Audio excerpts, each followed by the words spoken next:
কবরের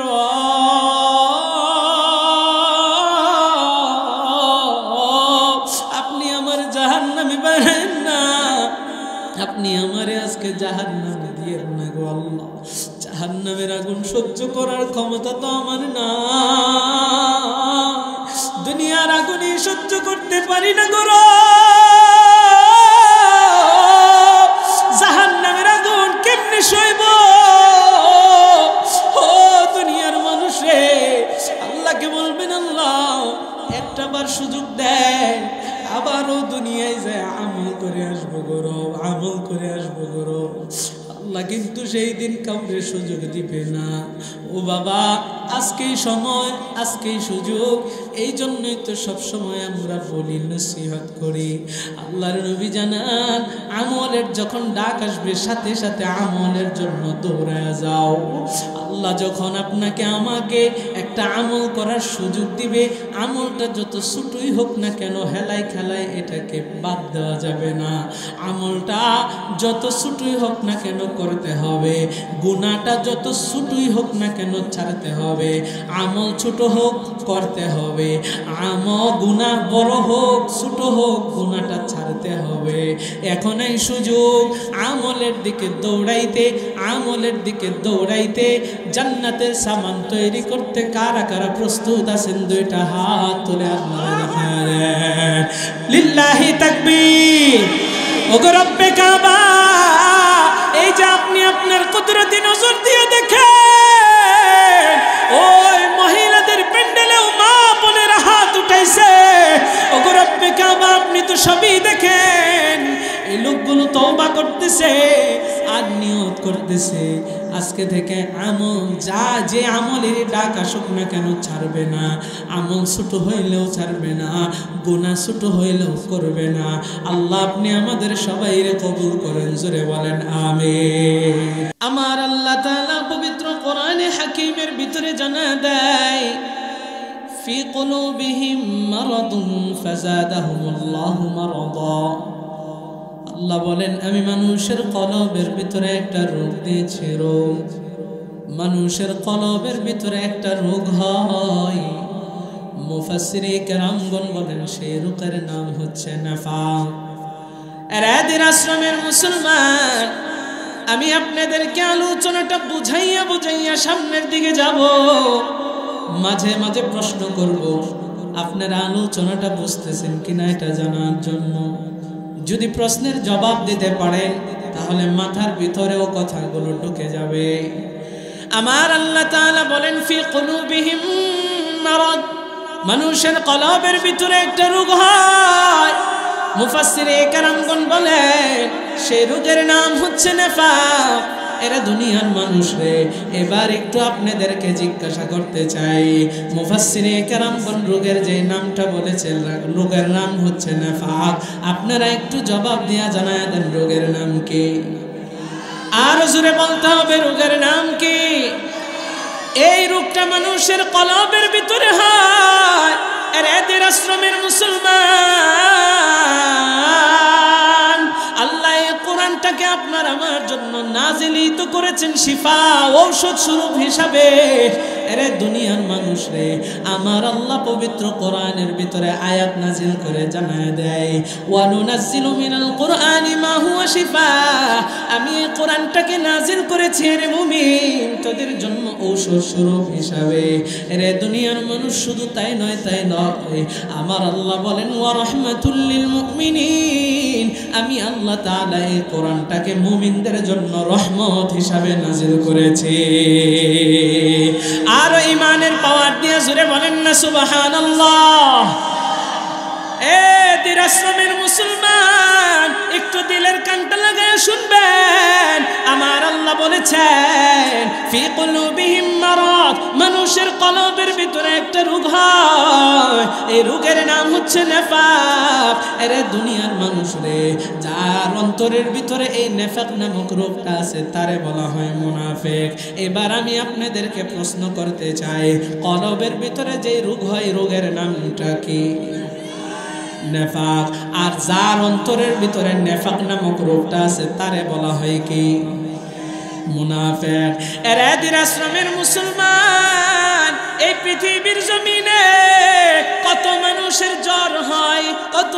মানুষের ঠান্ডা হয়, কত মানুষের কাশি হয়, বিভিন্ন রোগ আক্রান্ত হয়ে যায় মানুষ। কারো কিডনি জনিত রোগের ভিতরে আক্রান্ত হয়ে আছে, কেউ বা আবার ক্যান্সারে আক্রান্ত হয়ে আছে, কেউ বা আবার হৃদরোগে আক্রান্ত হয়ে আছে। এক এক মানুষের এক একটা রোগ আমার আল্লাহ দিয়ে রেখেছেন। এই প্রত্যেকটা রোগের চিকিৎসার দরকার আছে না নেই? আপনাদের আওয়াজে কই মনে হয় চিকিৎসার দরকার নাই? আছে না নাই? এ ফুলবাড়িয়ার মুসলমান, আপনার যদি জ্বর হয়, ঠান্ডা হয়, কাশি হয়, আপনি যদি রোগাক্রান্ত হয়ে যান, ক্যান্সারে আক্রান্ত হয়ে যান, আপনার কিডনির ভিতরে যদি ঝামেলা ধরা পড়ে যায়, আর যদি আপনি চিকিৎসা না কইরা বসে থাকেন, এটাকে অবহেলা করেন, তাইলে এই রোগটা আস্তে আস্তে বৃদ্ধি বা বড় হওয়ার আশঙ্কা আছে না নেই? এখান থেকে মানুষটা কিন্তু মারাও যেতে পারে, বড় আরো রোগাক্রান্ত হয়ে যেতে পারে। ও দুনিয়ার মানুষ রে, যার কলবের ভিতরে রোগ হয় না, নিফাক নামক রোগ, এই রোগেরও যদি চিকিৎসা না করা হয়, আমার আল্লাহ বলেন ফাযাদাহুমুল্লাহু মারাদা, আল্লাহ বলেন সেই রোগটা আমি আল্লাহ বৃদ্ধি করে দেই। এই দুনিয়ার মানুষ রে, এই রোগটা যদি বৃদ্ধি হতে হতে বেড়ে যায়, বেশি পরিমাণে বেড়ে যায়, তখন এই মানুষটা এই মুনাফিক হওয়ার কারণে আমার আল্লাহ তাকে ইসলাম থেকে খারিজও করে দেয়। এরে দুনিয়ার মানুষ, মুনাফিক এই দুই প্রকার। এক নাম্বার মুনাফিক বিশ্বাসগত মুনাফিক, দুই নাম্বার মুনাফিক কর্মগত মুনাফিক। যারা বিশ্বাসগত মুনাফিক, এরা ইসলাম থেকে খারিজ হয়ে যায়, এটা আবার 6 প্রকার। আর যারা কর্মগত মুনাফিকি করে, এটা আবার 3 প্রকার, কিংবা প্রক্ষান্তরে মতান্তরে 4 প্রকার। আমি ধীরে ধীরে আপনাদেরকে সামনের দিকে যাইয়া পরে বুঝাইব। এ দুনিয়ার মানুষ, তাইলে এই নিফাক নামক রোগটা যদি বৃদ্ধি হয়, ওই মানুষটা ইসলাম থেকে খারিজ হয়ে যায়। এরে দুনিয়ার মানুষ রে, এবার আমি আপনাদেরকে একটু জিজ্ঞাসা করতে চাই, দুনিয়ার ভিতরে বিভিন্ন রোগের যেরকম চিকিৎসা করা হয়, ঠিক তেমনি ভাবে এই নিফাক নামক রোগেরও চিকিৎসার দরকার আছে না নাই? আর জোরে বলেন, আছে না নাই? সম্মানিত হাজিরিন, যার ভিতরে এই নিফাক নামক রোগ আছে, তারে বলা হয় মুনাফিক। আর মুনাফিক কতটা ভয়ঙ্কর, ইসলামের জন্য কতটা ক্ষতিকারক, আল্লাহর কাছে এই মুনাফিকের কেমন শাস্তি রয়েছে, এই সব কথাগুলো আমাদের জানার দরকার আছে না নাই? সম্মানিত হাজিরিন, ধাপে ধাপে ইনশাআল্লাহ আপনাদেরকে জানাবো। শুধুমাত্র এতটুকু এখন ব্যাখ্যা বিশ্লেষণ করব যে মুনাফিক কাদেরকে বলা হয়, মুনাফিক কাদের ভিতরে হয়। মুনাফিক কোন গরু, ছাগল বা বিভিন্ন চতুষ্পদ প্রাণীর ভিতরে হয় না, মুনাফিক হয় মানুষের ভিতরে। জবাব দেবেন, মুনাফিক কিসের ভিতরে হয়? পিছনের মানুষরা কয় না, কিসের ভিতরে হয়? মানুষের মধ্যে হয়। এবার আসেন, কোন মানুষ? আমাদের এই পৃথিবীতে বিভিন্ন ধর্মাবলম্বীর মানুষ আছে, হিন্দু, বৌদ্ধ, খ্রিস্টান, ইহুদি, নাসারা, বিভিন্ন ধরনের মানুষ আছে। ওই সমস্ত মানুষ, হিন্দু, বৌদ্ধ, খ্রিস্টান বা যত বিধর্মী আছে, বিধর্মীদেরকে বাদ দিলাম, মুসলমানদের ভিতরে হয় মুনাফিক। তাহলে আলোচনা হবে মুসলমান নিয়ে, মুসলমানদের ভিতরে মুনাফিক নিয়ে। তাহলে বিভিন্ন ধর্মাবলম্বীদের ভিতরে সব ধর্মবাদ, শুধু মুসলমান রাখলাম। এই মুসলমানদের ভিতরে কি হয়? মুনাফিক হয়। জোরে বলেন, মুসলমানদের মধ্যে কি হয়? মুনাফিক। মুনাফিক মুসলমানদের ভিতরে হয়। তাদের লেবাস আমাদের মতো, তাদেরও মাথায় টুপি, তাদেরও মাথায় পাগড়ি, তাদেরও গাল ভর্তি দাড়ি, তাদেরও শরীরের ভিতরে লম্বা জামা, সিনার কোনো কায়দা নাই। এরা থাকে মুসলমানদের ভিতরে, এরা থাকে মুসলমানদের পরিবারে, এরা থাকে মুসলমানদের সমাজে। আর মুসলমানদের ভিতরে থাইকাই এরা সবচাইতে ইসলামের বড় ক্ষতি করে, আর এরার নামই হচ্ছে মুনাফিক। সম্মানিত হাজিরিন, এখন একটু বুঝবেন খুব মন দিয়ে। আপনাদেরকে একটু প্রশ্ন করতে চাই, মুনাফিক এরা যে আমাদের ভিতরে থাকে, এখন প্রশ্ন করলে বুঝে যাবেন ঘরের শত্রু বড় শত্রু না বাইরের শত্রু বড় শত্রু? জোরে কোন শত্রু?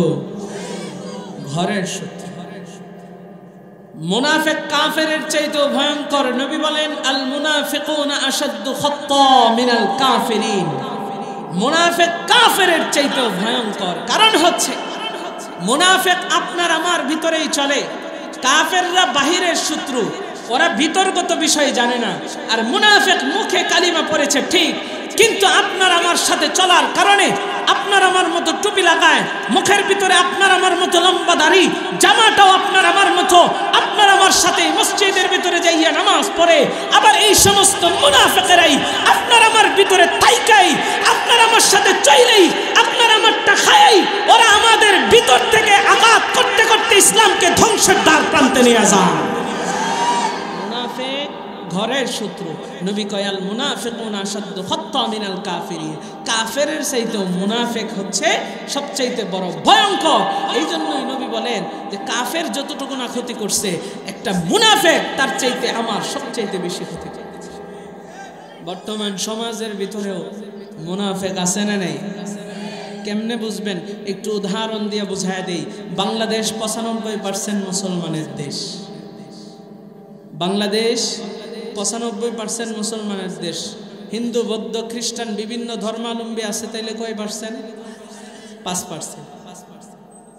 তাইলে এই বাংলাদেশের ভিতরে 95% মুসলমান থাকার পরেও এই দেশের ভিতরে কোরআনের আইন চালু করা কি আদৌ সম্ভব হয়েছে? আপনাদের আওয়াজে কয় মনে হয় ভেজাল আছে? জোরে কোন পারছে? কেন পারে নাই? কারণ হচ্ছে আমাদের বাংলাদেশ 95% মুসলমানের দেশ ঠিক আছে। ও দুনিয়ার মানুষ, এই দেশের ভিতরে 95% মুসলমান আমরা যে বলি, আসলে 95% মুসলমান এই দেশের ভিতরে নাই, বরং এই 95% মুসলমানের ভিতরে অধিকাংশই মুনাফিক মুসলমান নামের নামধারী মুনাফিকরা বসবাস করতেছে, যার ফলে আমার এই সোনার বাংলাদেশে কোরআনের আইন বাস্তবায়ন করা সম্ভব হচ্ছে না এই সমস্ত মুনাফিকদের কারণে। কথা কোন ঠিক কিনা? সমাজের ভিতরে ধরেন 100%-এর ভিতরে 99% মুসলমান আছে একটা সমাজ, আর 1% আছে হিন্দু, বৌদ্ধ, খ্রিস্টান বা অন্যান্য ধর্মাবলম্বীর। বলেন এই সমাজের ভিতরে একটা যাত্রাপালার অনুষ্ঠান দিলে এই 99% মুসলমান যদি চাইতো এটাকে বন্ধ করতে পারতো নাকি পারতো না? কিন্তু বন্ধ হয় না কেন? কারণ 70% আর 80% মুসলমান আছে, 10% মুনাফিক আছে। ওই 10% মুনাফিকের সাথে এই 70-80% মানুষ পারে না। কারণ হচ্ছে এই মুনাফিকরা এতটাই ভয়ঙ্কর, এতটাই ভয়ঙ্কর, আপনাকে রাস্তাঘাটে আঘাত করবে, আপনাকে মসজিদে আঘাত করবে, আপনি যেখানে যাবেন সেখানেই মোল্লা বইলে আপনাকে তুচ্ছ-তাচ্ছিল্য করবে, যেখানেই যাবেন আপনাকে ছোটোখাটো করার চেষ্টা করবে, গান বাজনা বন্ধ করতে যাবেন আপনাকে একটা ধমকি দিয়ে বলবে আইসে এখানে হুজুরগিরি দেখানোর জন্য। ও দুনিয়ার মানুষ, যদি সত্যিকার অর্থেই সমস্ত মুসলমানরা একদম পিওর খাঁটি মুসলমান হইতো, তাহলে সমাজের ভিতরে গান বাজনা চলতে পারতো না, রাষ্ট্রের ভিতরে ইসলামী আইন ছাড়া অন্য কোনো ব্যক্তির আইন চলতে পারতো না। ঠিক কিনা? ও দুনিয়ার মানুষ, সুযোগ এসেছে আবার ইসলামী শাসন ব্যবস্থা আমরা চাই কি চাই না? যদি ইসলামী শাসন ব্যবস্থা চালু হয়ে যায় তাইলে দেখবেন চুরি বন্ধ হয়ে গেছে, দুর্নীতি বন্ধ হয়ে গেছে, যত ধরনের চোর লম্পট দুর্নীতিবাজ আছে সবাই দেখবেন পালায় পালায় রইছে। কারণ কোরআনের ভিতরে আইন আছে, কেউ যদি চুরি করে তার হাত কি করতে হবে? আর জোরে কোন কি করতে হবে? একটা চোর যদি চুরি করে আর তার হাত যদি কাইটা বিচার করা হয়, পরে আর কতটি চোর ভালো হইব? কি কন? চুরি করার সাহস পাইব? ইসলামী আইনের ভিতরে আছে হত্যার বদলে হত্যা, রক্তের বদলে রক্ত, জীবনের বদলে জীবন, হাতের বিনিময়ে হাত, চোখের বদলে চোখ। আপনি যদি কাউকে অন্যায়ভাবে হত্যা করেন সেটার বদলে আপনাকেও হত্যা করা হবে। ও দুনিয়ার মানুষ, এই বিচার যদি একটা বাংলাদেশের ভিতরে করা হইতো, ধর্ষণের একটা বিচার করা হইতো কোরআন দিয়া, তাহলে তো আমাদের বিশ্বাস বাংলাদেশ থেকে সব অন্যায় দূর হয়ে যেত। কথা কোন ঠিক কিনা? তাহলে সমাধান একমাত্র আছে কোথায়? কোরআনে। সমাধান আছে কোথায়? সমাধান চাও যদি জীবনে মরণে, ফিরে যাও খুঁজে নাও চোখ রাখো কোরআনে। সমাধান চাও যদি জীবনে মরণে, ফিরে যাও খুঁজে নাও চোখ রাখো কোরআনে। তবেই পাবে সুখ শান্তির ঠিকানা, তবেই পাবে সুখ শান্তির ঠিকানা, যদি মেনে নাও তুমি মনে প্রাণে। সমাধান সমাধান চাও যদি জীবনে মরণে, ফিরে যাও খুঁজে নাও চোখ রাখো কোরআনে। সমাধান চাও যদি জীবনে মরণে, ফিরে যাও খুঁজে নাও চোখ রাখো কোরআনে। এত চির অম্লান চির মুক্তির ডাক, এ যে মহাবাণী খুদারি কালামে পাক। এত চির অম্লান চির মুক্তির ডাক, এ যে মহাবাণী খুদারি কালামে পাক। এই দুনিয়ায় আর সেই দুনিয়া, এই দুনিয়ায় আর সেই দুনিয়া, মুক্তি পাবে তুমি দু জাহানে। সমাধান সমাধান চাও যদি জীবনে মরণে, ফিরে যাও খুঁজে নাও চোখ রাখো কোরআনে। সমাধান চাও যদি জীবনে মরণে, ফিরে যাও খুঁজে নাও চোখ রাখো কোরআনে। তবেই পাবে সুখ শান্তির ঠিকানা, তবেই পাবে সুখ শান্তির ঠিকানা, যদি মেনে নাও তুমি মনে প্রাণে। সমাধান সমাধান চাও যদি জীবনে মরণে, ফিরে যাও খুঁজে নাও চোখ রাখো কোরআনে। সমাধান চাও যদি জীবনে মরণে, ফিরে যাও খুঁজে নাও চোখ রাখো কোরআনে। সমাধান একমাত্র আছে কিসের ভিতরে? কোরআনের মধ্যে। সম্মানিত হাজিরিন, তাইলে আলোচনা করতেছিলাম যে মুনাফিক এরা এতটাই ভয়ঙ্কর, নবীজিরও এত ক্ষতি করেছে, আল্লাহ এদের সম্পর্কে এমন এক শাস্তির ঘোষণা করেছেন। আল্লাহ কোরআনে বলেন, ইন্নাল মুনাফিকিনা ফিদ দারকিল আসফালি মিনান নার। এরেদির আশ্রমের মুসলমান গভীর মনোযোগ। মুনাফিক এতটাই ভয়ঙ্কর, এতটাই ভয়ঙ্কর, আল্লাহ তাআলা কোরআনে হাকিমের ভিতরে তাদের শাস্তির কথা জবাব দিয়ে জানা দেয়। ইন্নাল মুনাফিকিনা ফিদ দারকিল আসফালি মিনান নার, নিশ্চয় আমি আল্লাহ মুনাফিকদেরকে জাহান্নামের নিম্ন স্তরে রাখব। এরা দুনিয়ার মানুষ রে, নিম্ন স্তর মানে কি? ধরেন একটা কুয়া, এই কুয়ার ভিতরে যদি আপনি একটা মাটির টুকরা ফালান, একটা পাথরের টুকরা ফালান, এই পাথরের টুকরাটা সবার নিচে থাকবে, এটাকে বলা হয় নিম্ন স্তর। সবার নিচে থাকবে, তার মানে আমার আল্লাহ একজন মুনাফিক দিয়া জাহান্নাম উদ্বোধন করবেন। জোরে কন্না নাউজুবিল্লাহ।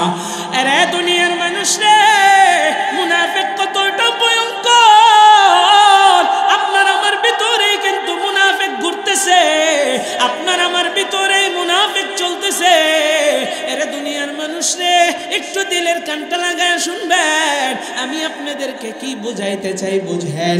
সর্বপ্রথম বুঝাইলাম, আপনাদেরকে জানাইলাম, মানুষের কলবের ভিতরে রোগ হয়, এই রোগের চিকিৎসা না করলে রোগটা কিন্তু বৃদ্ধি পাইতে থাকে।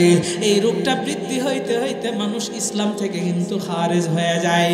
মুনাফিক কত প্রকার? প্রথমত দুই প্রকার, কর্মগত মুনাফিক, বিশ্বাসগত মুনাফিক। যারা বিশ্বাসগত মুনাফিক এরা কিন্তু কাফের হয়ে যায়। এটা আবার 6 প্রকার, আপনাদেরকে প্রকারগুলো রাষ্ট্রে বলে দিব। কর্মগত মুনাফিক 3 প্রকার, কিংবা মতান্তরে 4 প্রকার। এই মুনাফিকরা ইসলাম থেকে খারিজ হয় না, কিন্তু তাদের কর্মের কারণে আল্লাহর কাছে শাস্তি পাবে। এটাও আমি আপনাদেরকে লাস্টের দিকে বলে দেব।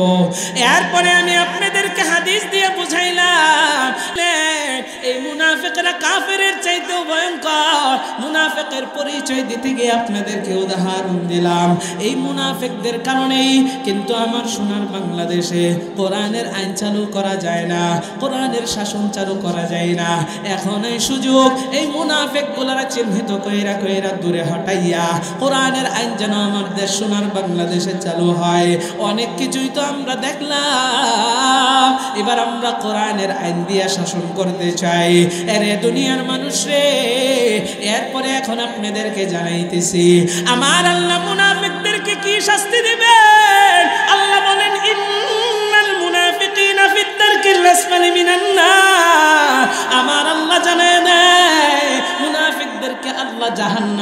সর্বনিম্ন স্তরে রাখবে, মানে জাহান্নামটা আল্লাহ মুনাফিক দিয়ে উদ্বোধন করবে। ও দুনিয়ার মানুষ, তাইলে মুনাফিক কতটা বড় মারাত্মক। আমার আল্লাহ কোরআনে হাকিমের ভিতরে জানিয়ে দেয়, এতটুকু আল্লাহ জানেন না যে শুধুমাত্র তাদেরকে জাহান্নামের নিম্ন স্তরে রাখা হবে, না না না, আমার আল্লাহ কোরআনে হাকিমের ভিতরে জানিয়ে দেয়, ওয়ালান তাজিদ লাহুম নাসীরা। আমার আল্লাহ তাআলা কোরআনে হাকিমের ভিতরে জানিয়ে দেয়, তাদেরকে সাহায্যকারী বলতে কেউই থাকবে না। আরে দুনিয়ার মানুষ রে, এই কথার দ্বারা কি বুঝলেন? মুনাফিকদেরকে কেউ সাহায্য করবে না কিয়ামতের ময়দানে। আল্লাহ বলেন তাদেরকে সাহায্যকারী বলতে কেউ থাকবে না। ও দুনিয়ার মানুষ, এমনকি আমার মায়ার নবী, রহমতের নবী, সরকারি দু আলম নবী, তিনিও মুনাফিকদেরকে সাহায্য করতে পারবেন না। একটু জোরে কন্যা নাউজুবিল্লাহ। আমার আল্লাহ তাআলা দেখেন কত শক্ত এই মুনাফিকদের ব্যাপারে। মুনাফিকদের সর্দার ছিল আব্দুল্লাহ ইবনে উবাই ইবনে সুলুল। মদিনার ভিতরে মুনাফিকদের লিড দিত। প্রত্যেকটা দলেরই একটা লিডার থাকে। ও দুনিয়ার মানুষ রে, এই মুনাফিকদেরও একটা লিডার ছিল মদিনার ভিতরে, তার নাম হচ্ছে আব্দুল্লাহ ইবনে উবাই ইবনে সুলুল। ও দুনিয়ার মানুষ, এই মুনাফিকের সর্দার মাথার ভিতরে কত সুন্দর চমৎকার টুপি লাগাইছে, মুখের ভিতরে সুন্দর দাড়ি, জুব্বাটাও লাগাইয়া আমার মায়ার নবীর পিছনে দাঁড়াইয়া দাঁড়াইয়া নামাজ পড়তো। কত বড় মুনাফিক! নবীর পিছনে দাঁড়াইয়া নামাজ পড়তো ঠিক, কিন্তু নবীর আড়াল থেকে যখন চলে যাইতো তখন সে যাইয়া কাফের বেঈমান মুশরিকদের সাথে গোপনে গোপনে আতাত করত, বৈঠক করত, আমার মায়ার নবীকে হত্যা করার মতো ষড়যন্ত্র করত। জোরে কন্যা নাউজুবিল্লাহ। এরাদের আশ্রমের মুসলমান, এ আব্দুল্লাহ ইবনে উবাই ইবনে সুলুল আমার মায়ার নবীর আর ইসলামের কেমন ক্ষতি করেছে একটু দিলের কান লাগায় শুনবেন। আব্দুল্লাহ ইবনে উবাই ইবনে সুলুল আমার ইসলামের এমন ক্ষতি করেছে, সাহাবীদেরকে গালাগালি করত, আমার মায়ার নবীকে গালাগালি করত, নবীর সামনে যাইয়া আবার দরবেশ সাজত, নবীরে ভালোবাসে এটা মুখ ফুলায়া ফুলায়া বলতো, কিন্তু না না না, গোপনে আমার মায়ের নবীরা হত্যার ষড়যন্ত্র করত। ও দুনিয়ার মানুষ, শুধু তাই নয় তাই নয়, আম্মাজান আয়েশা সিদ্দিকা রাদিয়াল্লাহু আনহা, আমাদের আম্মাজান উম্মাতুল মুমিনিন, আমার মায়ের নবীর সহধর্মিনী আম্মাজান আয়েশার উপরে জিনার মতো যে অপবাদ যে ব্যক্তিটা দিয়েছিল, এই ব্যক্তিটা ছিল এই মুনাফিকের সর্দার আব্দুল্লাহ ইবনে উবাই ইবনে সুলুল। আরে দুনিয়ার মানুষ, দেখেন কত মারাত্মক ভয়ঙ্কর এক মুনাফিকের সর্দার তিনি ছিল এই আব্দুল্লাহ ইবনে উবাই ইবনে সুলুল। উহুদের মতো যুদ্ধে আমার মায়ার নবী, দয়ার নবী, রহমতের নবী কাফেরদের বিরুদ্ধে যখন যুদ্ধ করার জন্য রওনা হয়ে গেল, এই মুনাফিকের সর্দার তখন চিহ্নিত হয়ে গিয়েছিল। উহুদের যুদ্ধের মতো একটা যুদ্ধে রওনা হওয়ার পর যুদ্ধের ময়দানের কাছাকাছি যখন গিয়েছে, ঠিক সেই মুহূর্তে এই আব্দুল্লাহ ইবনে উবাই ইবনে সুলুল কাফেরদের সাথে আতাত করে 300 তার মুনাফিক নিয়ে আমার মায়ার নবীর পিছন থেকে পালায়া চলে আসছিল। জোরে কন্যা নাউজুবিল্লাহ। কয়শো যোদ্ধা? 300। 300 যোদ্ধা নয়, এরা 300ই ছিল মুনাফিক। মুনাফিকের সর্দার আব্দুল্লাহ ইবনে উবাই ইবনে সুলুল। উহুদের মতো একটা যুদ্ধ, যে যুদ্ধে একটু ভুল বোঝাবুঝির কারণে, এই সমস্ত বিভিন্ন কারণে 70 জন সাহাবী শাহাদত বরণ করেছিলেন। এমনকি আমাদের প্রিয় নবীর সম্মানিত চাচা হযরতে হামজা রাদিয়াল্লাহু আনহু নির্মমভাবে শহীদ হয়েছিলেন, যার কলিজাটা কাফের উমাইয়া টান দিয়া ছিঁড়া এরপরে চাবায়া চাবায়া খাইছিল। নাউজুবিল্লাহ। যারা হজ্জে বাইতুল্লাহ গিয়েছেন, উমরায় গিয়েছেন, হজ করেছেন, উহুদের ময়দানে গিয়েছেন, এই সাহাবীদের একটা এরিয়া দেওয়া হয়েছে, এখানে সাহাবীরা শায়িত আছে, দেখে এসেছেন।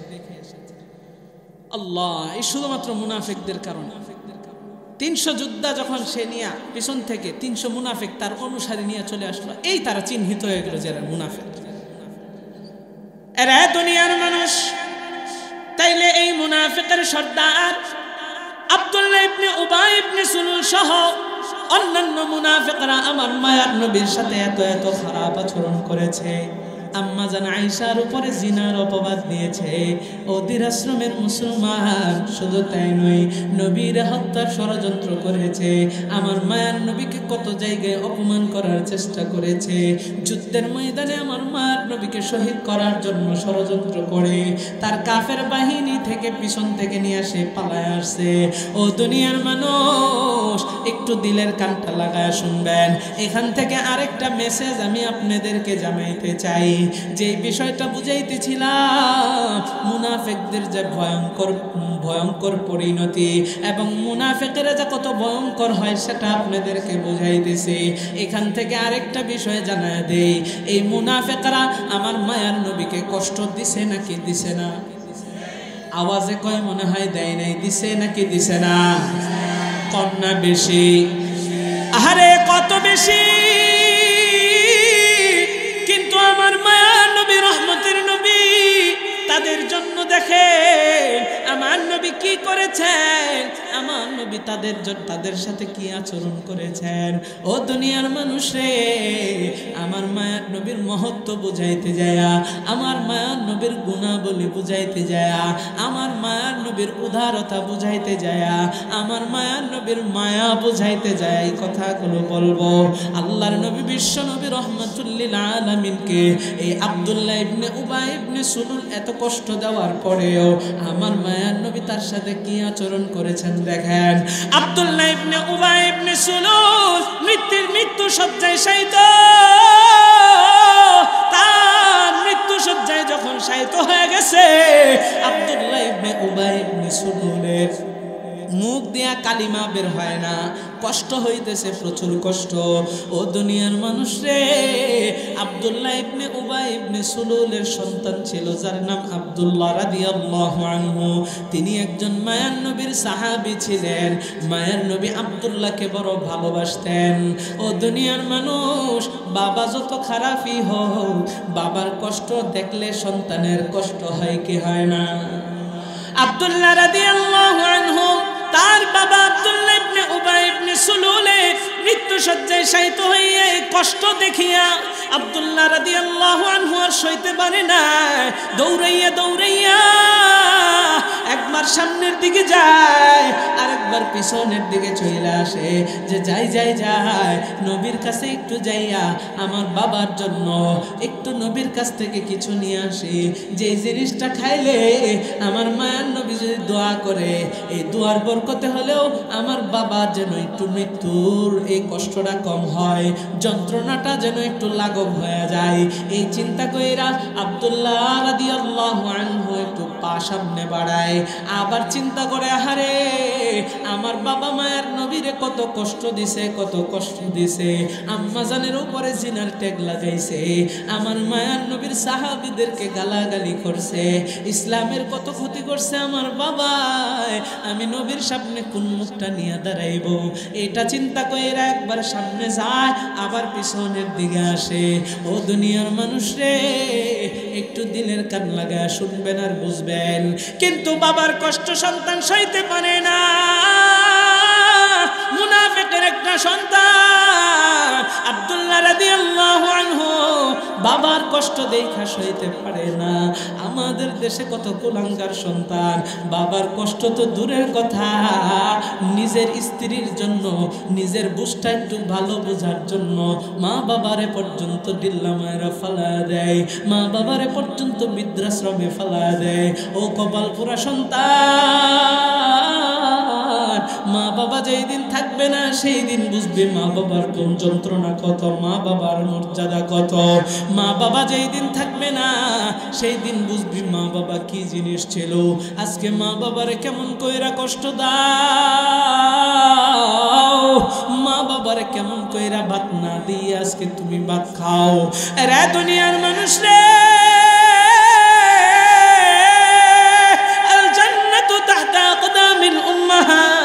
মা বাবাই তোমার জন্য জান্নাত। ও দুনিয়ার মানুষ, মা বাবাই তোমার জন্য জাহান্নাম। মা বাবারে কষ্ট দিও না রে ভাই। ও বাবা, মা বাবারে সবসময় যাদের মা বাবা আছে তাদের সেবা করবেন। মা বাবা মারা গেছে তো তাদের জন্য দান সৎকার করবেন। মা বাবা মারা গেছে তো তাদের জন্য দোয়া করবেন। মা বাবার কবরের পাশে যাইয়ে একটু রোজ জিয়ারত করবেন আর চোখের পানি ঝরাইবেন। আল্লাহ আমাদের সবাইরে মা বাবাকে খেদমত করার তৌফিক দান করুক। জোরে বলেন আমিন। আর জোরে বলেন না আমিন। রোদের আশ্রমের মুসলমান,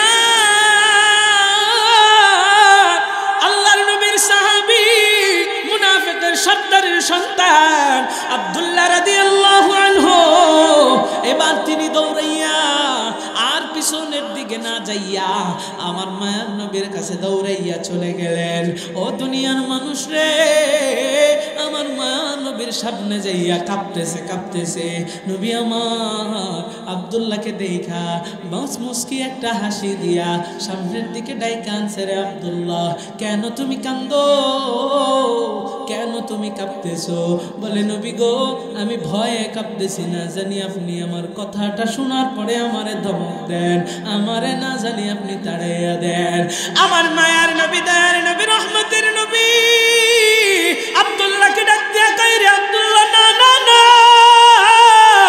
আমি আমার একজন কলিজার টুকরা সাহাবী রে, কেনই বা ধমক দিব রে? ও আব্দুল্লাহ, কেন আসছো বলো? কই নবী গো, আমার বাবা আব্দুল্লাহ ইবনে উবাই ইবনে সুলুল যদিও মুনাফিকের সর্দার, আপনাকে অনেক কষ্ট দিছে, কিন্তু নবী উনি তো আমার বাবা, আর আপনি তো বলেছেন মা বাবার যেন খেদমত করে সন্তান। মা বাবা যত খারাপই হোক, মা বাবার যেন কষ্ট না দেয়। ও নবী, আমি আমার বাবার কষ্ট সইতে পারতেছি না। বাবা মৃত্যু সজ্জায় শায়িত, বাবার অনেক কষ্ট হইতেছে, মুখ দিয়া কালিমা বের হয় না। ও নবী, আপনি আমারে এমন একটা কিছু দেন যেটার কারণে আমার বাবার মুখ দিয়া কালিমা বের হবে, আমার বাবা মৃত্যু যন্ত্রণাটা একটু লাঘব হবে। আমার মায়ার নবী, দয়ার নবী, রহমতের নবী কয়, রে আব্দুল্লাহ, যাও যাও যাও, একটা কৌটা নিয়ে আসো। আমার মায়ার নবীর সামনে কৌটাটা আনার পর আমার মায়ার নবী তার মুখের থুতু মোবারকটা ওই কৌটার ভিতরে দিলেন আর বললেন, যাও রে আব্দুল্লাহ, আমার মুখের এই লালাটা তোমার বাবার মুখের ভিতরে লাগায়া দাও, তোমার বাবার একটু পান করায়া দাও।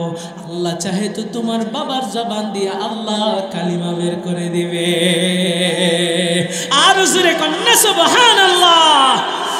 আমার মায়ের নবীর এত কষ্ট দেওয়ার পর আমার মায়ের নবী কত মুচকি হাসি দিয়া তার মুখ দিয়ে যেন কালিমা বের হয়, সেই জন্য আল্লাহর নবী কত সুন্দর চমৎকার করে তারে মুখের থুতু মুবারক লালন মুবারকটা দিতে চাইলেন। ও দুনিয়ার মানুষ, আমার মায়ের নবীর দিলের ভিতরে মায়া ভরা, আমার মায়ের নবীর দিলের ভিতরে দয়া ভরা। আমার মায়ের নবী তো গোটা জমিনটার জন্য রহমত, আমার মায়ের নবী তো গোটা জগতের জন্য রহমত। আমার মায়ের নবী কারো জন্য গজব নয়, আমার মায়ের নবী সবার জন্য রহমত। আল্লাহ কোরআনে হাকিমের ভিতরে জানায় দেয়, ওমা আরসালনাকা ইল্লা রাহমাতাল লিল আলামিন। আল্লাহ তাআলা জানায় দেয়, নবী, আমি আপনাকে সমস্ত জগতের জন্য রহমত স্বরূপ বানাইছি। ও দুনিয়ার মানুষ রে, এবার একটু আপনারা জবাব দিয়া জানা দেন, আপনারা আমার দিকে তাকাইয়া জবাবটা দিবেন, আমার মায়ের নবী রহমত নাকি গজব? আপনাদের আওয়াজটা পছন্দ হয় নাই, জুড়ে বলেন রহমত নাকি গজব? রহমাতুল লিল আলামিন নবী, রহমাতুল লিল আলামিন নবী, কোরআনে প্রমাণ, উম্মত বিনে কে বুঝিবে আমার দয়ার নবীর শান, আশিক বিনে কে বুঝিবে আমার মায়ার নবীর শান। রহমাতুল লিল আলামিন নবী, রহমাতুল লিল আলামিন নবী, কোরআনে প্রমাণ, উম্মত উম্মত বিনে কে বুঝিবে আমার দয়ার নবীর শান, আশিক বিনে কে বুঝিবে আমার মায়ার নবীর শান। নবী আমার ওই মদিনার বুলবুল,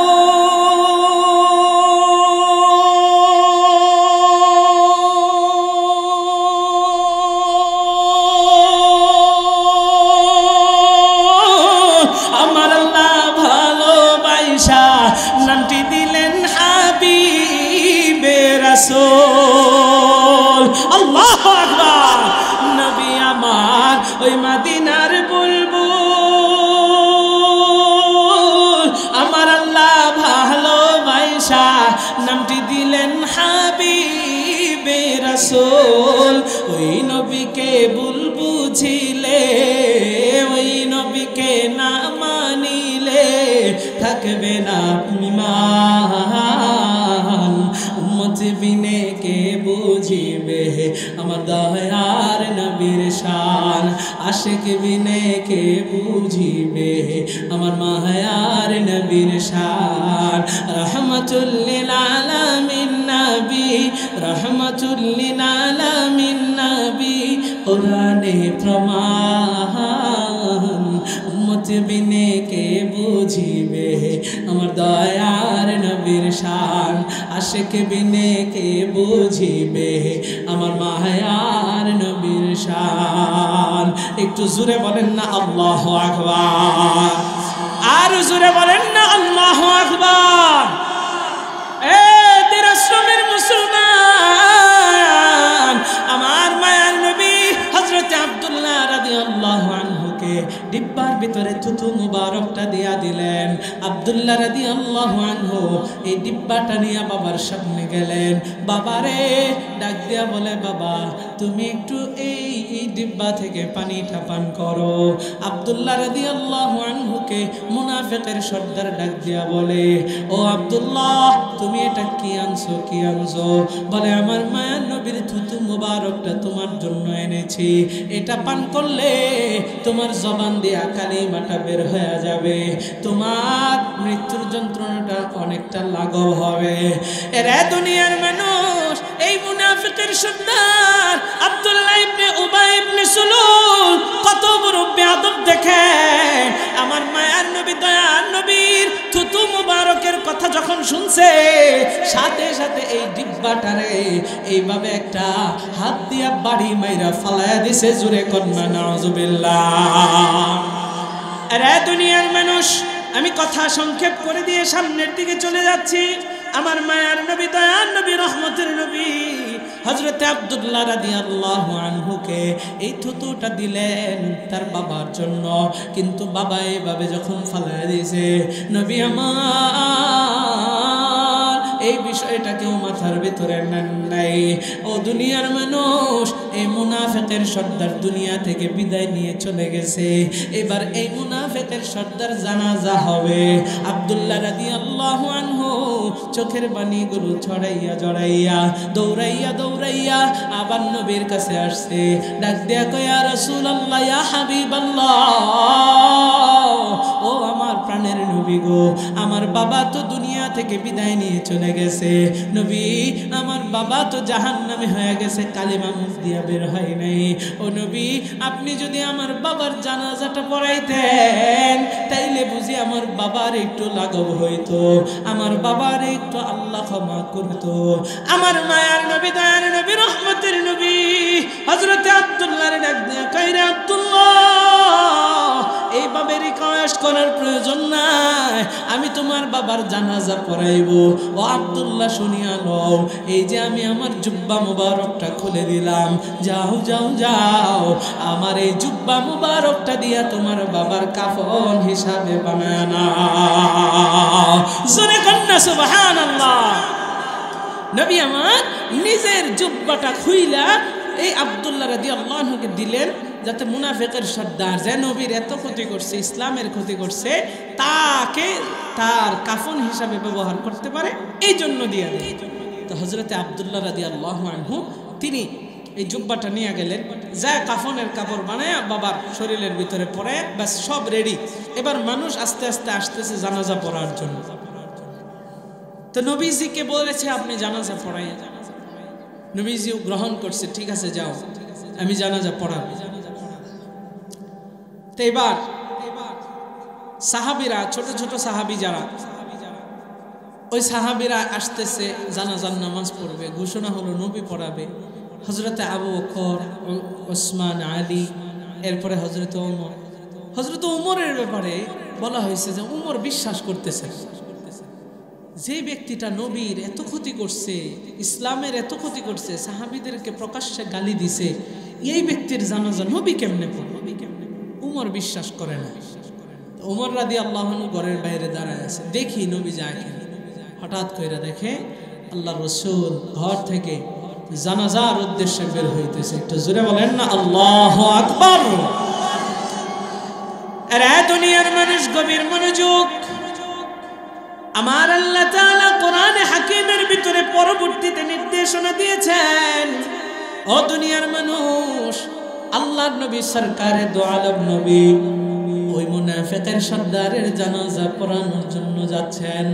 হযরতে ওমর নবীজির পিছন পিছন যাওয়া শুরু করলেন। দেখি নবী কই যায়। আল্লাহর নবী যাইতে যাইতে ওই মুনাফিকের সর্দারের লাশের সামনে যাইয়া দাঁড়ায় গেলেন। নবী আমার যাইয়া সামনে দাঁড়াইতে দেরি হয়। ওমরের তো একটু সাহস বেশি ছিল, রাগ ছিল বেশি। হযরতে ওমর যাইয়া আমার মায়ার নবীকে প্রশ্ন করে ফেললেন। আর কোন সাহাবী সাহস করেন নাই।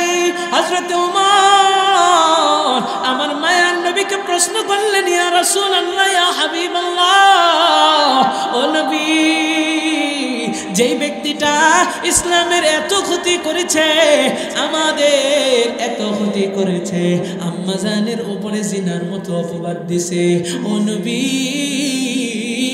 আপনি তার জানাজাটা কেমন কইরা পড়ান?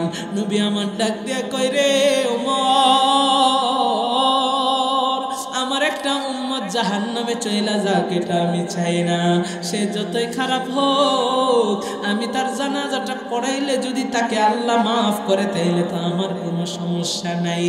ও দুনিয়ার মানুষ রে, আমার মায়ার নবী আরো জানায়া দিলেন, রে ওমর, আল্লাহ তো আমার উপরে মুনাফিকদের জানাজা পড়াইতে কোনো নিষেধও করে নাই, সুতরাং আমি তার জানাজাটা পড়াইব।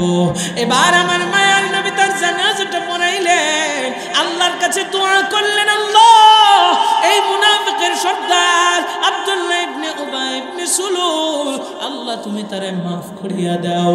ও দুনিয়ার মানুষ রে, আমার আল্লাহ তাআলা পরবর্তীতে আয়াত নাজিল করে সাথে সাথে জানায় দিলেন। আমার আল্লাহ কোরআনে হাকিমের ভিতরে জানায় দেয়, ইস্তাগফির লাহুম আও লা তাস্তাগফির লাহুম, ইন তাস্তাগফির লাহুম 70 মাররাতান ফালান ইয়াগফিরাল্লাহু লাহুম। আমার আল্লাহ তাআলা জানায় দেয়, গো নবী, আপনি তাদের জন্য ক্ষমা প্রার্থনা করেন কিংবা না করেন, এমনকি 70 মাররাতান 70 বারও যদি তাদের জন্য ক্ষমা প্রার্থনা করেন, গো নবী, আমি আল্লাহ তাদেরকে ক্ষমা করব না। জোরে জোরে কন্না নাউজুবিল্লাহ। এরা দির আশ্রমের মুসলমান শুধু তাই নয়, আমার আল্লাহ কোরআনে হাকিমের ভিতরে জানায় দেয়, যালিকা বিআন্নাহুম কাফারু বিল্লাহি ওয়া রাসূলিহি ওয়াল্লাহু লা ইয়াহদিল কওমাল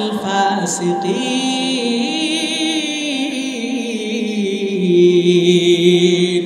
আমার আল্লাহ বলেন, তারা আল্লাহ এবং তার রাসূলের সাথে কুফরি করেছে, সুতরাং তাদেরকে আমি আল্লাহ ক্ষমা করব না।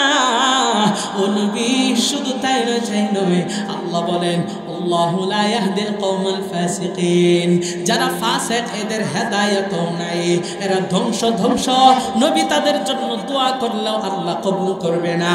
ওই যে আয়াত বললাম, ওয়ালান তাজিদা লাহুম নাসীরা, এরে দুনিয়ার মানুষ রে, আল্লাহ তাআলা তাদেরকে সাহায্যকারী বলতে আল্লাহর কাছে কেউই থাকবে না। নবী তাদের জন্য দোয়া করলেও কাজ হবে না, 70 বার দোয়া করলেও কাজ হবে না। ও দুনিয়ার মানুষ, এরপরে আল্লাহ তাআলা নিষেধ করে দিলেন, ও নবী আপনি কোনো মুনাফিকদের জানাজায় শরীক হয়েন না। ও দুনিয়ার মানুষ রে, তাইলে একটু জবাব দিয়া জানায় দেন, এই মুনাফিকরা কত বড় ভয়ঙ্কর, মুনাফিকরা কত খারাপ। এই মুনাফিক আমাদের সমাজের ভিতরে আছে না নাই? মুনাফিক তাইলে কয় প্রকার বলছিলাম? প্রথমত দুই প্রকার, বিশ্বাসগত মুনাফিক। বিশ্বাসগত মুনাফিক আবার 6 প্রকার। আমি 6 প্রকারে ঢুকছি না, চলেন।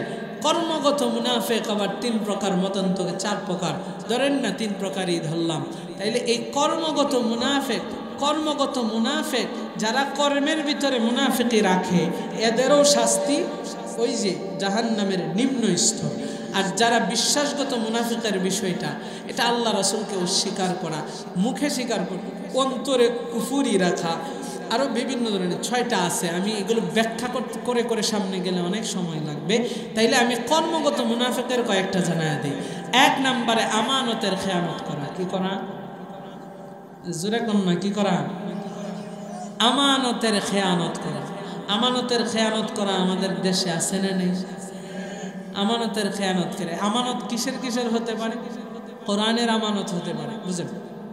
কথার আমানত হতে পারে, টাকার আমানত হতে পারে। আপনার কাছে এক লোক টাকা রাখছে, যে এটা আমানত দিলাম, আপনি যা এটা একদম স্যাপদা ডল্লা খাইয়া ফেলেছে, তাহলে আমানতের কি করলেন? নবীজি শক্ত আমানতদার ছিলেন। নবীর কাছে কাফেররা পর্যন্ত আইসা সম্পদ রাখত। সুবহানাল্লাহ কইতেন না? আমানতের খেয়ানত যে করবে সেও কি মুনাফিক। তাহলে এই সংক্ষেপে বললাম। দ্বিতীয় নাম্বার, ওয়াদা খেলাপ করে। যে ওয়াদা ভঙ্গ করে, ওয়াদা ভঙ্গ করে এরকম লোক সমাজে আছে না নেই? আরো জোরে বলেন। ওয়াদা ভঙ্গকারী সেও মুনাফিক। আমাদের সমাজের ভিতরে কত মানুষ আছে ওয়াদা ভঙ্গ করে। এই সরাসরি সামনে ওয়াদা করে, পিছনে যায় ওয়াদা ভঙ্গ করে। অথচ আল্লাহ কোরআনে কারীমের ভিতরে বলেন, ইয়া আইয়ুহাল্লাযীনা আমানু আউফু বিল উকুদ, তোমরা তোমাদের চুক্তি বা ওয়াদা পূর্ণ করো, চুক্তি পূর্ণ করো। আজকে দেখেন ওয়াদা সমাজের ভিতরে মানুষ পানি ভাতের মতো ভঙ্গ করে। তৃতীয় নাম্বার, মিথ্যা কথা বলে। যে ব্যক্তি মিথ্যা কথা বলে ওই ব্যক্তিও মুনাফিক। চতুর্থ নাম্বার, মতান্তরে 4টা বলছিলাম না, গালাগালি করে। তাহলে এইগুলা আমাদের ভিতরে নাই? আরো জোরে কম নাই? তাহলে এইগুলা থেকে আমাদের বাঁচার দরকার আছে না নেই? আরো জোরে বলেন, আছে না নেই? ও দুনিয়ার মানুষ, এই জন্য আমাদের কি করতে হবে? আল্লাহর কাছে তওবা করতে হবে, মাফ চাইতে হবে। আল্লাহকে সাহায্যকারী হিসাবে পাওয়ার জন্য আমি আপনাদের কাছে ছোট্ট একটি দোয়া পেশ করব। কি পেশ করব? ছোট্ট একটা দোয়া শেখায় দেব। আল্লাহকে চাবেন, সাথে সাথে আল্লাহ সাহায্য পাঠায় দেবে। জোরে কোন সুবহানাল্লাহ। যেহেতু মুনাফিকের আলোচনা চলতেছে, এখান থেকে এগুলোর ভিতরেই বোঝাই। আল্লাহর নবীর একজন পালক পুত্র ছিলেন হযরতে যায়েদ ইবনে হারিস রাদিয়াল্লাহু আনহু। নামটা আপনারা শুনেছেন। হযরতে যায়েদ মক্কা থেকে মদিনায় হিজরত করার সময় তার সফর সঙ্গী নাই, মানে সাথে কেউ নাই, একা একা হিজরত করেন।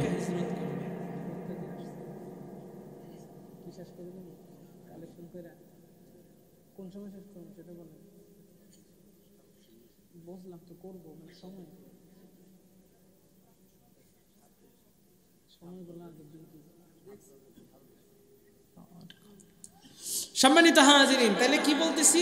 আপনাদের মনোযোগ আছে? বয়ান কি আরেকটু করব না ছেড়ে দেব? করব, আচ্ছা ঠিক আছে।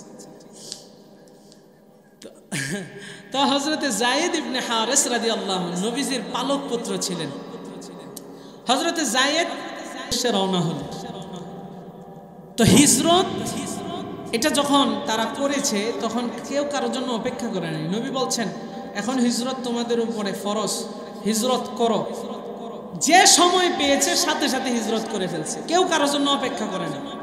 সম্মানিত হাজিরিন, হযরতে যায়েদ ইবনে হারিস রাদিয়াল্লাহু আনহু যখন হিজরত করবে, দেখে তার সাথে কেউ নাই।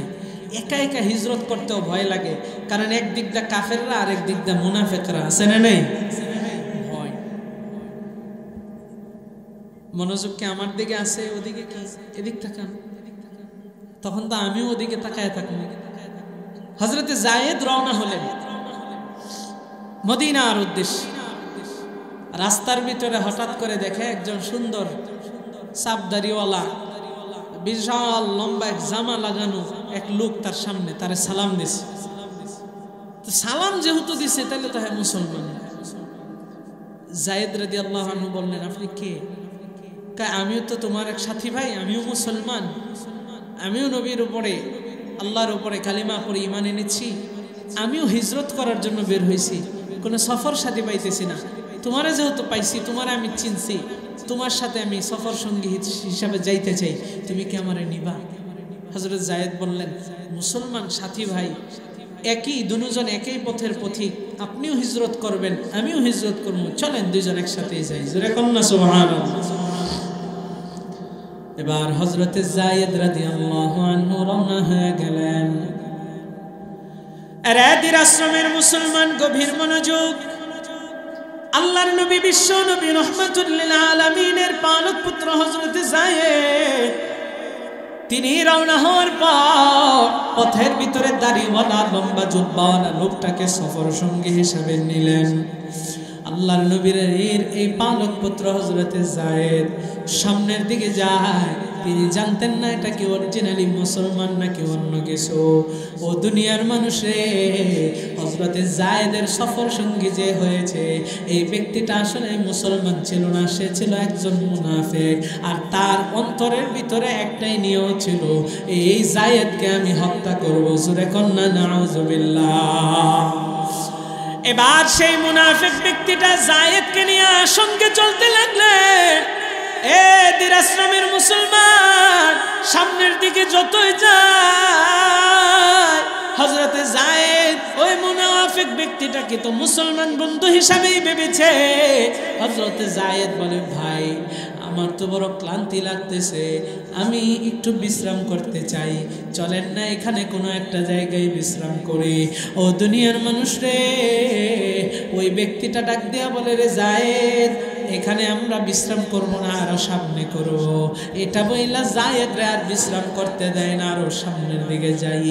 এইভাবে যাইতে যাইতে ওই মুনাফিক ব্যক্তিটা তাকে যেখানে হত্যা করার ষড়যন্ত্র করেছে ওই জায়গার ভিতরে যায়, বলে যায়েদ এখানে একটা গুহা আছে, চলো এই গুহার ভিতরে যাই, এই গুহার ভিতরে যাই আমরা বিশ্রাম করব, এখানে রাত্রি যাপন করব।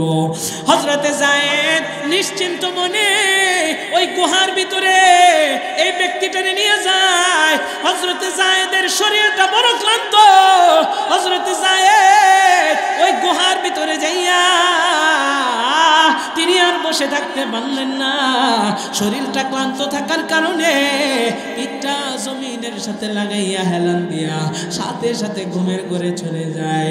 যায়েদের যখন ঘুম ভাঙছে তাকায়া দেখে যায়েদের হাত বাঁধা এবং পা বাঁধা, আর ওই ব্যক্তিটার হাতের ভিতরে একটা তরবারি। এই তরবারিটা হাতের ভিতরে নিয়া যায়েদের সামনে দাঁড়ায় আছে। যায়েদ চোখ খুইলা ভয় পেয়ে গেছে, দেখে গুহার ভিতরে অন্ধকার, আর কোনো মানুষ নাই। সফর সঙ্গী যে ব্যক্তিটা ছিল ওই ব্যক্তিটা তারে মারার জন্য দাঁড়ায় আছে। আর ওই ব্যক্তিটা ঘোষণা করতেছে, কটাল তো আমি তোমাকে হত্যা করব, হত্যা করব। যায়েদ বলে, লিমা তাকতুলুনি, কেন তুমি আমারে হত্যা করবা? এরে দুনিয়ার মানুষ, বর্তমান সময়ে দেখবেন একজন আরেকজনকে হত্যা করে। যে হত্যা করে সেও জানে না কেন হত্যা করতেছে, আর যে ব্যক্তিটা হত্যা হয় সেও জানে না কেন মারা গেছে। আল্লাহর নবী জানা দেয়, কিয়ামতের আগে মানুষ কেন হত্যা করবে এটাও জানবে না, কেন হত্যা হবে সেটাও সে জানবে না। এটা কিয়ামতের একটা সবচাইতে বড় আলামত। যায়েদ ডাক দিয়া বলে, লিমা তাকতুলুনি, তুমি আমাকে কেন হত্যা করবা? এবার সেই ব্যক্তিটা ডাক দিয়া বলে, ইন্নী আ'লামু আন্না মুহাম্মাদান ইউহিব্বু, আমি জানি মুহাম্মাদুর রাসূলুল্লাহ সাল্লাল্লাহু আলাইহি ওয়াসাল্লাম তোমাকে অনেক ভালোবাসে, তোমাকে অনেক মহব্বত করে যায়েদ। ওয়া আনা উবগিদুহু, কিন্তু আমি মুহাম্মদকে বড়ই ঘৃণা করি। জোরে কন্না নাউজুবিল্লাহ। এবার সেই মুনাফিক বলতেছে, মুহাম্মদ রাসূলুল্লাহ সাল্লাল্লাহু আলাইহি সাল্লাম তোমাকে মুহাব্বত করে, ভালোবাসে, এটা আমি জানি, কিন্তু আমি উবগিতুহু, আমি মুহাম্মদকে ঘৃণা করি, এই ঘৃণা করি বিদায় আমি তোমাকে হত্যা করি। এরা দুনিয়ার মানুষ, গভীর মনোযোগ। এবার সেই মুনাফিক ব্যক্তিটা হাতের তরবারিটা নিয়ে হযরতে যায়েদের হাত পা বাঁধা অবস্থায় গলার ভিতরে তরবারিটা নিয়ে আবার লাগায় দিবে। যায়েদ দেখলো তার তো দুনিয়াতে কেউ নাই, এই গুহার ভিতরে তার ডানেও মানুষ নাই, বামেও মানুষ নাই, দুনিয়ার কেউ সাহায্যকারী বলতে সেখানে তার কেউ নাই। যায়েদ এবার আসমানের দিকে চোখটা তার তুইলা আসমানের দিকে তাকাইয়া আগিথনি ইয়া রহমান, আগিথনি ইয়া রহমান বলে আল্লাহর কাছে সাহায্য প্রার্থনা করে। আমার রব্বে কাবাকে যখন আগিসনি ইয়া রহমান বলে ডাক দিয়েছে, আগিসনি ইয়া রহমান বলে ডাক দিতে দেরি হয়েছে, সাথে সাথে গাইবে একটা আওয়াজ, লা তাকতুলহু, তাকে হত্যা করিও না। এমন এক বিকট আওয়াজ, আওয়াজের কারণে মুনাফিক ব্যক্তিটা ভয়ে তার হাত থেকে তরবারিটা ফালায়া দিছে। একটু জোরে কন্না আল্লাহু আকবার। কিন্তু মুনাফিক ব্যক্তিটা ডানে তাকায়, বামে তাকায়, পিছনে তাকায়, দেখে কেউ নেই। কে বলে লা তাকতুলহু, তাকে হত্যা করিও না? মুনাফিকের সর্দার আবারও তরবারি নিয়ে যায়েদকে এবার দ্রুত হত্যা করার জন্য ছুরিটা গলায় যখন ধরছে, আবার বলে কে যেন লা তাকতুলহু, তাকে হত্যা করিও না।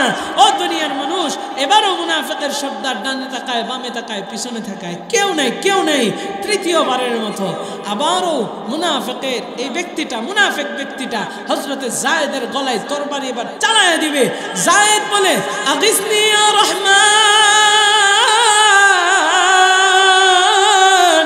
আগিসনি ইয়া রহমান বলে ডাক দিতে দেরি হয়। দুনিয়ার মানুষরা আবারও সেই শব্দটা লা তাকতুলহু বিকট আওয়াজে বলে হত্যা করিও না। ও দুনিয়ার মানুষ, মুনাফিক ব্যক্তিটা এবার রাগান্বিত হয়ে গেছে। কে আমাকে এখানে ধমক দেয় আমি একটু দেখতে চাই। মুনাফিক এবার তার তরবারিটা নিয়ে এসে বাহিরে চলে গেছে খোঁজার জন্য। যে গুহা থেকে বের হইছে, মুনাফিক ব্যক্তির বিকট একটা চিৎকার হযরতে যায়েদের কানের ভিতরে ভেসে এসেছে। হযরতে যায়েদ সে তাড়াতাড়ি হাতের বাঁধন এবং পায়ের বাঁধনগুলো খুলিয়া এবার গুহা থেকে বের হয়ে দেখে সুন্দর একজন সুদর্শন যুবক, যার মাথার ভিতরে সবুজ একটা পাগড়ি, মুখের ভিতরে সুন্দর দাড়ি, গায়ের ভিতরে লম্বা সুন্দর জুব্বা। ও দুনিয়ার মানুষ রে, ঘোড়ার ভিতরে সে বসে আছে, তার হাতের ভিতরে একটা তরবারি, আর এই তরবারি থেকে রক্তের ফুটা টস টস করে জমিনের ভিতরে পড়তেছে। পাশেই দেখে ওই মুনাফিক ব্যক্তির কল্লা একদিকে দেহ আর একদিকে, জোরে কন্যা সুবহানাল্লাহ। আরে দুনিয়ার মানুষ, যায়েদ এবার ডাক দিয়া বলে, ও ভাই মানেন তুমি কে? ওই ব্যক্তিটা মুচকি মুচকি হাসে আর যায়েদকে ডাক দিয়া বলে, ইয়া যায়েদ আনা জিবরাইল, আমি হলাম জিবরাইল। আগিসনি ইয়া রহমান বইলা যখন আল্লাহরে ডাক দিছো, আল্লাহ আমার সাথে সাথে গুহার সামনে পাঠায়া দিছে। একবার ডাক দিছো, আমি এখান থেকে আওয়াজ দিছি লা তাকতুলহু, তারে হত্যা করিস না। দ্বিতীয়বার ডাক দিছো, আমি আবারও তাকে সতর্ক করেছি হত্যা করিস না। তৃতীয়বার ডাক দিছো, আর সে যখন বাহিরে এসেছে আমি তার গর্দান থেকে মাথাটা আলাদা করে ফেলছি। জোরে কন্যা সুবহানাল্লাহ। তাইলে সাহায্যকারী আমার আল্লাহ, আপনি আমি বিপদের ভিতরে পড়ব, আল্লাহকে ডাকবো, আপনার আমার সুযোগ এখনই। ও দুনিয়ার মানুষ, অল্প দিনের হায়াত পাইলাম, অল্প দিনের জিন্দেগি পাইলাম, কখন মারা যাইব জানা নাই। এরে দুনিয়ার মানুষ রে, আপনার আমার হায়াত কিন্তু বড় অল্প, কখন মারা যাইব এটা আমরা কেউ জানি না। কে আরো জোরে কম, আরো জোরে কম। প্রত্যেকের যে মরতে হবে এটা জানি, কিন্তু কখন মরবো এটা কিন্তু জানা নাই। হঠাৎ কইরা আজরাইল আসবে আর জানটাকে কবজ করে নিয়ে যাবে। আপনার আমার দেহটা জমিনের ভিতরে পড়ে থাকবে। ও দুনিয়ার মানুষ, আজকে যাদেরকে আপনি আমি এত এত কষ্ট করিয়া খাওয়াইতেছি স্ত্রী সন্তানদেরকে, তারাই কিন্তু আপনার আমার শরীর থেকে কাপড়টা খুইলা আপনাকে আমাকে টান দিয়া ঘর থেকে বের করে ফেলবে। সেই দিন কিন্তু আপনার আমার নামটা ধরেও কেউ ডাকবে না, বলবে লাশ লাশ, তাড়াতাড়ি কবরে দাফন দাও। রে দুনিয়ার মানুষ, এত এত টাকা কামায়, এই টাকাগুলো হেলায় খেলায় আমি আপনি নষ্ট করতেছি। আপনার আমার কিন্তু এই দুনিয়াটাই হচ্ছে আখিরাতের সামান তৈরি করার জায়গা। আমার মায়ার নবী বলেন, আদ-দুনিয়া মাজরাতুল আখিরাহ, এই দুনিয়াটা হচ্ছে আখিরাতের ক্ষেত স্বরূপ। এই দুনিয়ার ভিতরে যা কামাই করব, আখিরাতে আপনার কাজে লাগবে, আমার কাজে লাগবে। এই দুনিয়াতে কামাই করব না, আখিরাতে কিন্তু আপনার আমার কিন্তু কোনোই কাজে আসবে না। সেই দিন যখন জাহান্নামী হিসাবে ঘোষণা হয়ে যাবে, আপনাকে আমাকে জাহান্নামে যখন যাওয়ার জন্য নির্দেশ দিবে, আপনি আমি জাহান্নামে যেতে চাইব না। আল্লাহর নিয়োজিত জাহান্নামের ফেরেশতারা আপনাকে আমাকে টানতে টানতে জাহান্নামের দিকে নিয়ে যাবে, কিন্তু আমি আপনি চোখের পানিগুলো জড়াইয়া জড়াইয়া রব্বে কাবারে ডাইকা ডাইকা বলবো, রে